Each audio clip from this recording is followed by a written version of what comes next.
Fungsi MSDM sebagai strategi partner organisasi atau analisis dan rancangan pekerjaan. Kualitas organisasi atau lembaga biasanya dilihat dari kualitas dan kualitas produk yang berupa barang atau jasa. Untuk mendapatkan produk dengan kuantitas yang banyak dan kualitas yang baik, kinerja pimpinan dan anak buahnya sangat menentukan. Manusia yang akan di dalamnya sangat besar pengaruhnya, sekalipun suatu perusahaan menggunakan alat modern dan canggih faktor. Human Resource Management atau HR is not something new in an organization, especially in the business sector called a company, simultaneously with the human tendency to collaborate within the organization. Human before has also taken place to exploit or utilize humans in order to achieve a goal.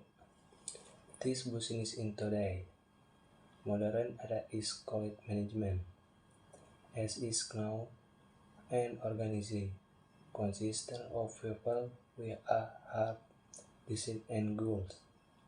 An organization also consists of departments led by some and assisted by several staff. The reform so that everyone in the organization can understand their duties and obligations. It is necessary to create a work direction. Job analysis in an activity to determine job and people who are suitable to do that job. Job analysis is a reference for an organization to determine the job and people needed. The hope is that with a job analysis, each member of the organization can understand what their rights and obligations are. Definisi analisis pekerjaan. Analisis pekerjaan terdiri atas dua kata, analisis dan pekerjaan. Analisis berarti sifat uraian, pengurangan atau kepuasan, sedangkan pekerjaan adalah barang yang dilakukan atau diperbuat, dikerjakan, dan sebagainya. Tugas, kewajiban, hasil bekerja atau perbuatan. Jadi analisis pekerjaan merupakan proses kajian dan pengumpulan informasi secara sistematis dan menyeluruh mengenai tugas, kewajiban dan tanggung jawab yang dituntut untuk semua karyawan dalam suatu organisasi, perusahaan atau sekolah. Berdasarkan informasi disebut akan dapat ditentukan persyaratannya yang harus dimiliki seseorang untuk dapat mengerjakan suatu pekerjaan. Tujuan analisis pekerjaan. Uraian pekerjaan atau job description.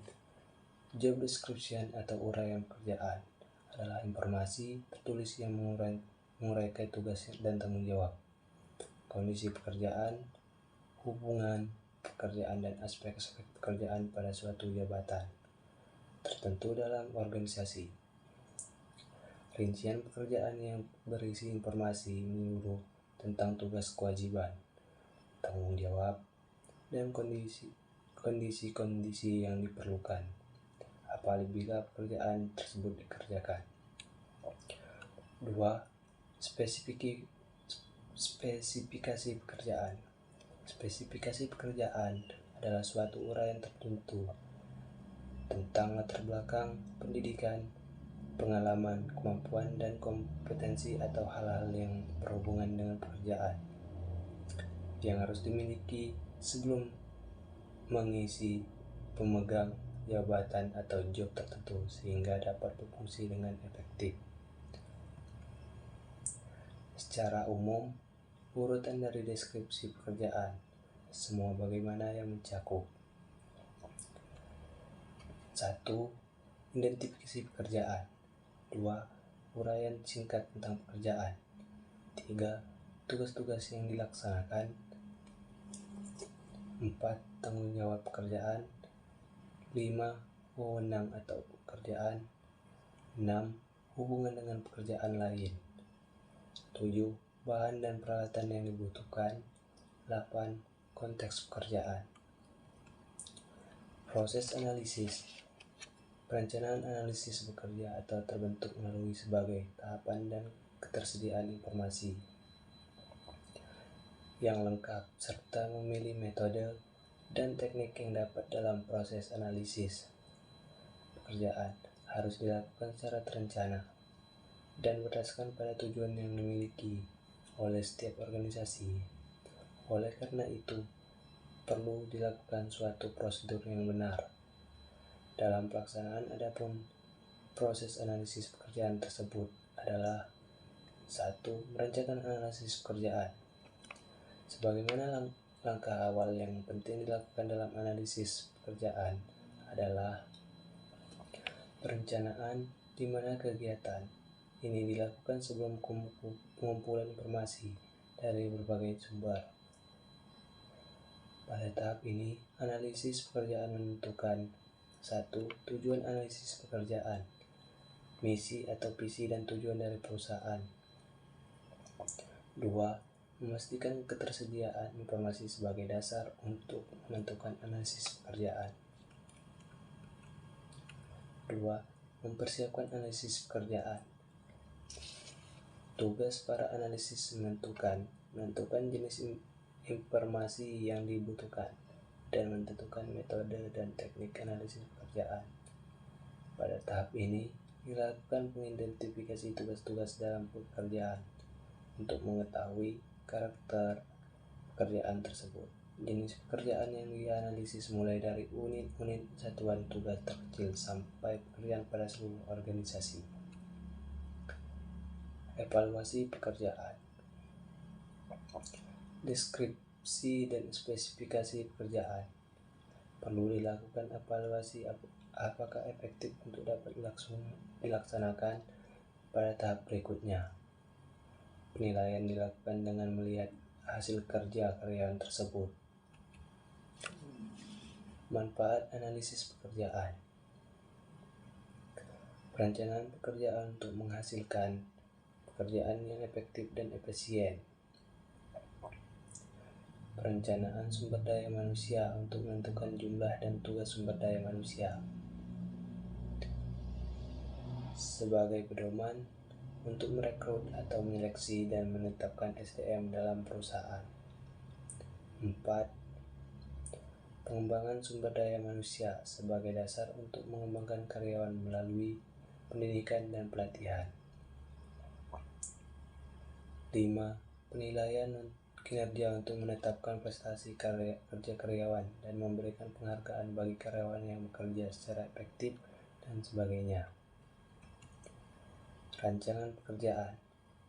Rancangan pekerjaan adalah suatu proses yang diciptakan untuk dapat mengidentifikasi suatu pekerjaan untuk tujuan efisien dan efektif.